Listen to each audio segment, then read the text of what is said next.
প্রিয় দর্শক, প্রীতি এবং শুভেচ্ছা নিন। সাজ্জাদ কাদির এই মুহূর্তে আপনাদের সামনে কথা বলতে এসেছি।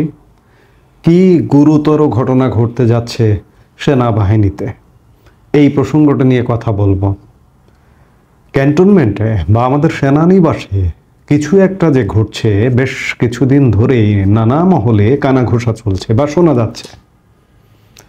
আসলে গণমাধ্যমে না আসা পর্যন্ত সেগুলো আগবাড়িয়ে আগেই বলাটা অনেকটা বেফাস বলা, অনেকটা বিশ্বাসযোগ্যতারও একটি ব্যাপার আছে যে মানুষ এগুলো বললে বিশ্বাস করবে না। ক্যান্টনমেন্টে যে এক বা একাধিক গ্রুপ জেনারেলদের মধ্যে কাজ করছে, এটি বেশ কিছুদিন ধরেই দৃশ্যমান বা কানাঘোষা শোনা যাচ্ছে। এটি নিয়েই ভারতের পশ্চিমবঙ্গের প্রধানতম জাতীয় দৈনিক আনন্দবাজার, যে সে পত্রিকা নয় কিন্তু আনন্দবাজার, শতবর্ষী পুরনো একটি পত্রিকা আনন্দবাজার, একটি গুরুতর খবর দিয়েছে। তারা তথ্যপাত্র ছাড়া, সোর্স ছাড়া এমনি এমনি দেবে এমনটা নয়, কারণ এগুলো আমাদের কানেও আসছে দীর্ঘদিন ধরে, কিন্তু আমরা প্রকাশ করি না বা প্রকাশ করতে পারছি না। আনন্দবাজার প্রকাশ করেছে, তাই বলতে চাইছি যে ক্যান্টনমেন্টে কিছু একটা ঘটছে। সেটি কি ঘটছে? আনন্দবাজার বলছে যে বাংলাদেশে চলতি পরিস্থিতিতে সে দেশের সেনাবাহিনীর মধ্যে একাধিক মেরু তৈরির খবর আসছে, আর তার জেরে ইসলামিক চরমপন্থীদের মদদে সেখানে কোনো সামরিক অভ্যুত্থান ঘটে কিনা তার দিকে নজর রাখছে ভারত। সূত্রের খবর, কিউএমজি কোয়ার্টার মাস্টার জেনারেল পদে থাকা কট্টর ইসলামী হিসেবে পরিচিত লেফটেন্যান্ট জেনারেল মোহাম্মদ ফাইজুর রহমান সেনাবাহিনীর দখল নিতে সক্রিয় বলে ধারণা তৈরি হয়েছে। সরাসরি নাম প্রকাশ করেছে যে একজন লেফটেন্যান্ট জেনারেল, যিনি কদিন আগে এই সরকার পতনের পরে ডিজিএফআই এর ডিজি হিসেবে দায়িত্ব পেয়েছিলেন। দায়িত্ব পাওয়ার ঠিক কয়েকদিন পরে মেজর জেনারেল থেকে লেফটেন্যান্ট জেনারেল পদে পদোন্নতি পান। তিনি এখন সেনাবাহিনীর কিউএমজি কোয়ার্টার মাস্টার জেনারেল। তিনি গত সপ্তাহে পাক সফরকারী পাকিস্তানি গুপ্তচর সংস্থা আইএসআই এর প্রতিনিধিদের সঙ্গেও বৈঠক করেছেন বলে খবর। অভ্যুত্থানের পরিকল্পনার সমর্থন তিনি সেনারই একটি অংশ থেকে জোগাড় করার চেষ্টা করছেন। বাংলাদেশের গোয়েন্দা শাখার সঙ্গেও তিনি যোগাযোগ রাখছেন বলে জানা যাচ্ছে। অন্যদিকে ভারতের সঙ্গে সুসম্পর্কে চেয়ে বার্তা দিয়েছেন বাংলাদেশের সেনাপ্রধান জেনারেল ওয়াকারুজ্জামান।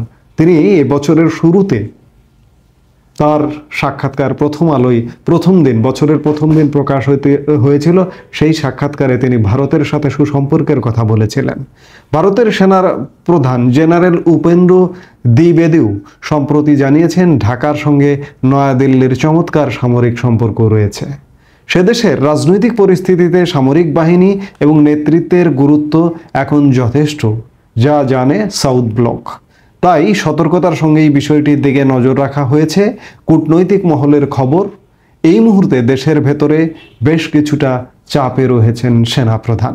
তিনি মধ্যবর্তী অবস্থান নিয়ে ভারসাম্যের পথেই হাঁটছেন, কিন্তু সেনার ভিতরে তার বিরোধী গোষ্ঠী শক্তিশালী হয়ে উঠছে।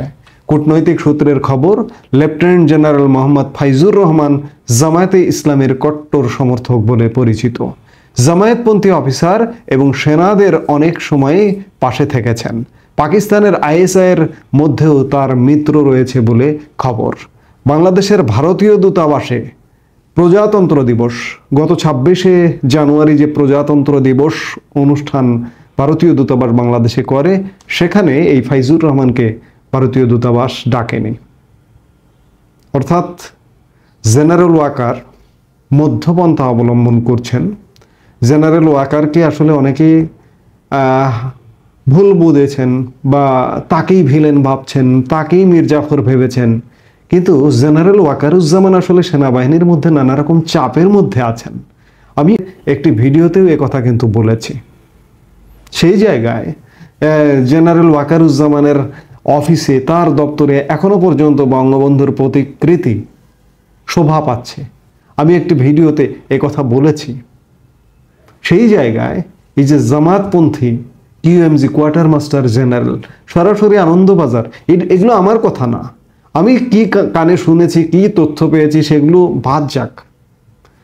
আমাদের এই উপমহাদেশের অত্যন্ত প্রাচীন, সুপ্রাচীন একটি গণমাধ্যম আনন্দবাজার পত্রিকা এমনটা খবর দিয়েছে।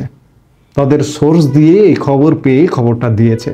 অর্থাৎ সেনাবাহিনীতে বা ক্যান্টনমেন্টে একটা বিশেষ কিছু ঘটনা ঘটছে। সেনাবাহিনীকে পুরোপুরি জামাত কি দখল করে ফেলবে? জামাত দখল করে বাংলাদেশ কি তালেবান রাষ্ট্র কায়েম হবে? সেই পথেই যাবে? নাকি যে ওয়াকারুজ্জামান, যে জেনারেল ওয়াকারুজ্জামান প্রধানমন্ত্রী শেখ হাসিনাকে নিরাপদে ভারতে পৌঁছে দিয়ে এসেছিলেন, শেখ হাসিনা ফিরে আসবার প্রেক্ষাপট তৈরি হবে? এই মুহূর্তে আসলে কিছুই বলা যাচ্ছে না। টান একটা উত্তেজনা চলছে। সেই উত্তেজনার ফল কি হয় সেটি দেখবার জন্য আমাদের আরও কিছুদিন অপেক্ষা করতে হবে নিশ্চয়ই। এই মুহূর্তে এখনো বলছি যে ভেতরে ভেতরে চেষ্টা চলছে। এই যে কিউএমজি ফাইজুর রহমান, তিনি অন্যান্য জেনারেলদের সমর্থন আদায় করবার চেষ্টা করছেন, বিভিন্ন পর্যায়ের কর্মকর্তাদের সমর্থন আদায়ের চেষ্টা করছেন এবং ওয়াকারুজ্জামানকে সরিয়ে দেবার চেষ্টা করছেন। এবং ওয়াকারুজ্জামানকে সরিয়ে দেবার ব্যাপারে জামায়াতপন্থীদের উস্কানিও আছে। আপনারা বিভিন্ন মাধ্যমে বুঝতেও পারছেন। কাজেই আমি যেটি বলছি যে আমাদের এই সব কিছু অবলোকন করতে আরও কিছু সময় অপেক্ষা করতে হবে। সে পর্যন্ত আপনারা ভালো থাকুন, সুস্থ থাকুন। আমাদের ভিডিওগুলো নিয়মিত পেতে সাবস্ক্রাইব করুন Sajjad Kadir and the legends YouTube channel এবং লাইক, কমেন্ট, শেয়ার করে সাথে থাকুন।